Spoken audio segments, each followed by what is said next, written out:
What's up everyone, my name's Dan. This is my channel, Mindful Missionary. This is a video where I'll be sharing a little bit about the nuts and bolts and kind of the daily precautions that we're taking to minimize some of the risks and dangers to our family as we're preaching abroad.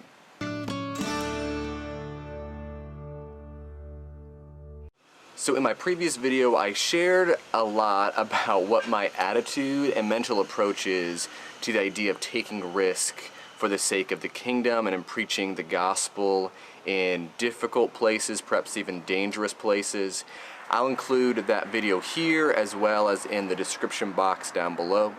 But in this video, I want to share a little bit about what are the very practical steps that we're taking, the precautions that we're taking to minimize some of the risk that is present here. So one of the most important, very practical measures that we can take to minimize risk of living in a third world country is simply gaining knowledge, getting educated regarding the risks. And so really this comes down to doing research. So before we moved to Sierra Leone, I did tons of research regarding the risks. And so I read articles online, websites, I visited health clinics and doctors. I have to say, after being here for a period, I realized that a lot of them should be taken with a grain of salt to some degree. Really, the best type of research you can get is by actually visiting the country yourself and asking the locals, okay? So for example, the first trip that I made here, I made by myself without Sonia, and so I asked people, is it safe to bring my wife here? Is it something that I should be concerned or worried about? And so I was able to collect information regarding what are the risks and what would be the dangerous situations for us to look out for. Also, on my second trip here, I brought Sonia with me, and we visited the hospitals. And I had tons of questions about the different diseases and injuries and illnesses that were common in Sierra Leone, or at least I thought were common. But when I actually visited the hospital and asked them about all these diseases and all these injuries and all these illnesses, I found out that a lot of those things were not very common at all. For example, Sierra Leone requires a yellow fever vaccination in order to gain access into the country. That alone gives the impression that yellow fever must be everywhere in Sierra Leone. We came here, we visited the hospitals, we talked to the doctors, and they could not remember the last yellow fever incident that they've treated. And the real reason is, it's not that Sierra Leone has a bunch of yellow fever and so the vaccination is to protect us. What they're trying to do is actually keep yellow fever out. So there's actually hardly any yellow fever in Sierra Leone, and so they're wanting to protect themselves from us bringing it into the country. And so this is something that I didn't know until I sat down with the locals, sat down with the doctors that are actually on the ground here, and then asked my questions. And so research is key, but then also asking these questions and doing this investigation with people that have actual experience and knowledge of the specific location, and not just listening to resources that are looking at things from a distance. So before I share with you a few of the very practical steps we're taking to minimize risk in Sierra Leone, I want to share with you a little bit about our philosophy towards doing that. So we are focusing primarily on preventative measures versus responsive measures. The reason behind this approach is that the real difference between Sierra Leone and the US is not that you're more likely to experience injury or disease or illness.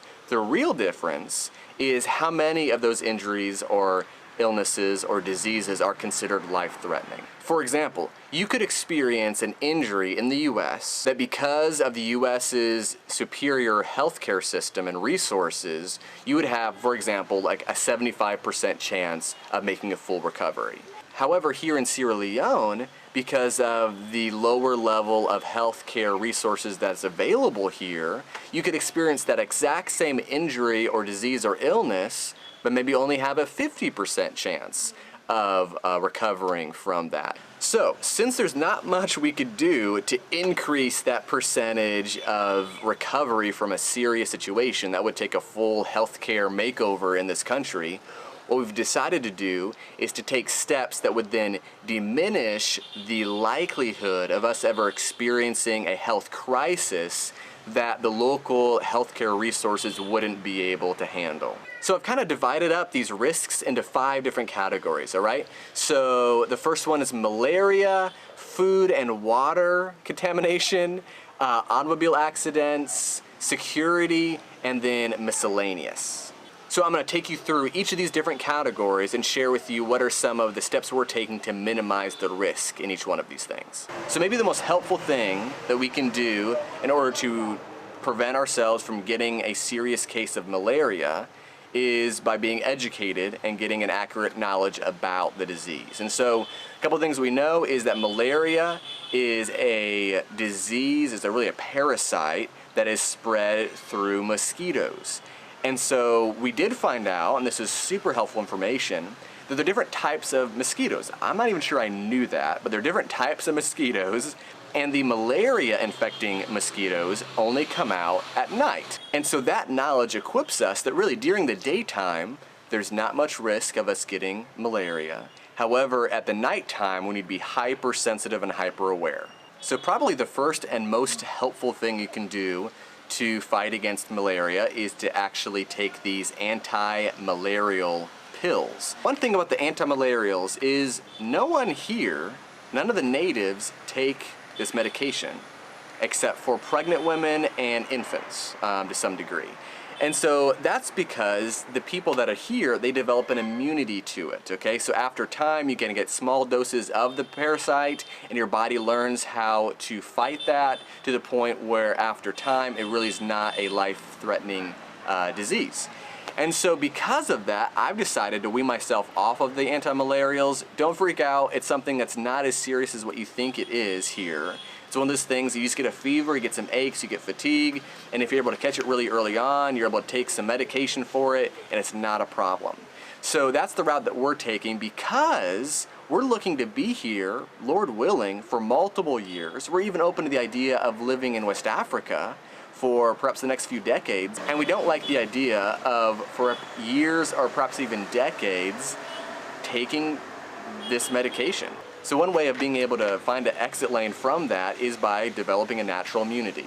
Both Sonia, because she's pregnant, and Eden, because she's young, are at a higher risk of malaria, of that being a more dangerous thing if they were to catch it. So they're still on the anti-malarials, though eventually, again, we'll just wean them off that so that we can develop a natural immunity, just like anyone would to like the flu or other things in the US. So in addition to the medication, we also have these handy dandy mosquito nets that we hang above all of our beds. This nice pink one is one that the Reiches bought for Eden that will hang in her room when she moves out of our bedroom.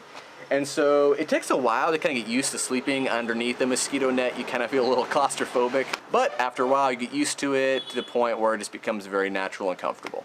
The other thing we're doing to fight the malaria mosquitoes is obviously just bug repellent, and so this is kind of a homemade concoction of some oils, some essential oils that repel insects that we use. Again, we like that idea better than using some kind of harsh chemicals that a lot of typical bug repellents are filled with. The last thing we do isn't really a product, but rather just a behavior, and that comes from the knowledge that these mosquitoes, they don't come out during the day, they come out at night, which means when the sun goes down, we go inside.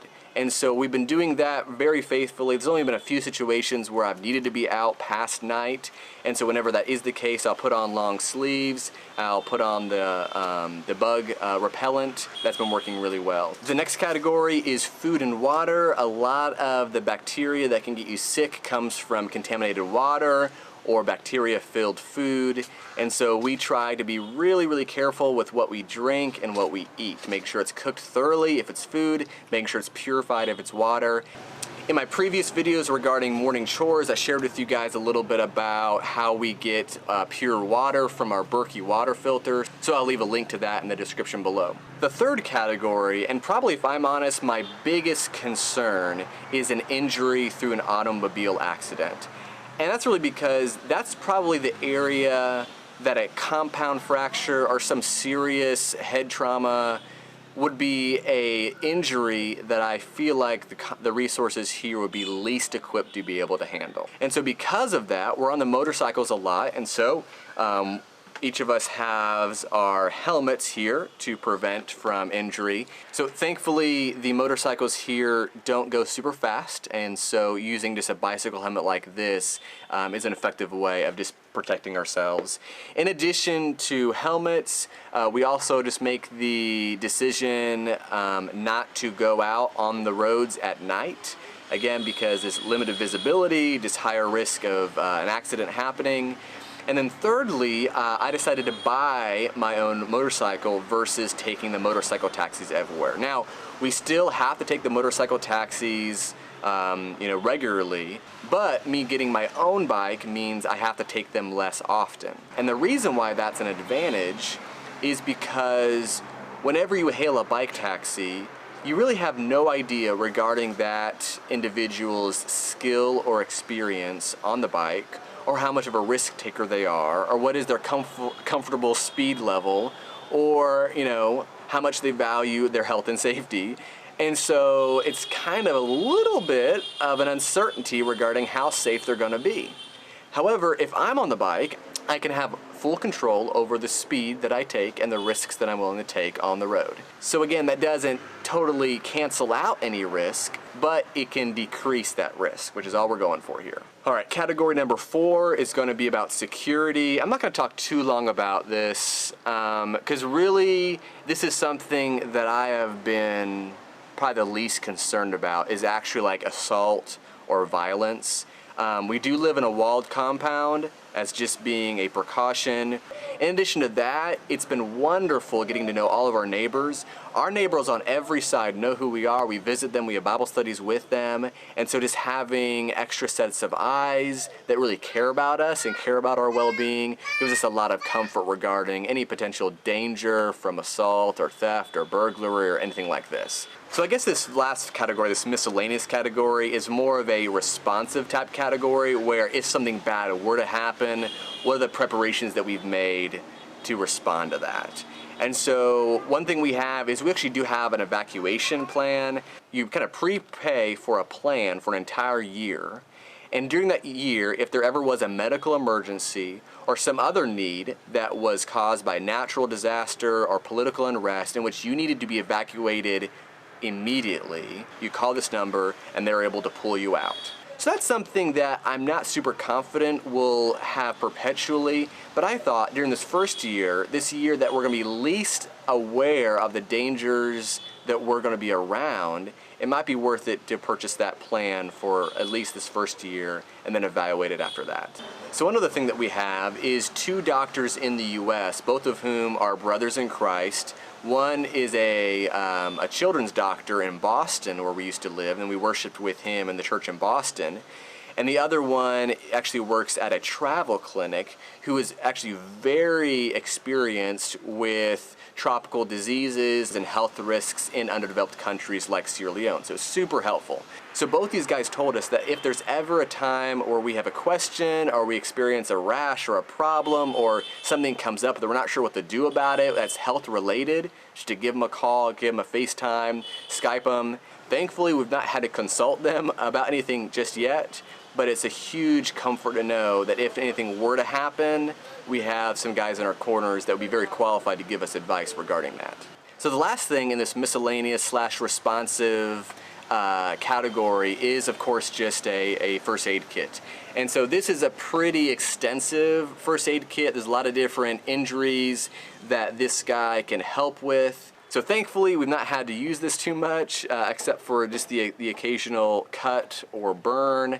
This one actually stays at the house, whereas this little guy is kind of a smaller, more just the essentials first aid kit that I keep in my backpack with me always, in case either A, if something happened to me while I were out, or if I'm out and see a need, but at least I would have some tools to be able to respond to that. All right, so that's it. So I think it's important for us to have a trusting and biblical attitude towards risk, where risk doesn't become the barrier that prevents us from doing what can bring God the most glory. However, I also think it's wise and prudent to be able to take some of these kind of precautions and take some of these steps to prevent injury from happening, if at all possible. So this is kind of a picture of how we're attempting to balance those 2 priorities. Thanks so much for watching, for having an interest in what we're doing here. If you don't mind, go ahead and hit that like button, as well as engage with me in the comments below. I try to respond to every comment that's made. Appreciate you guys so much. God bless.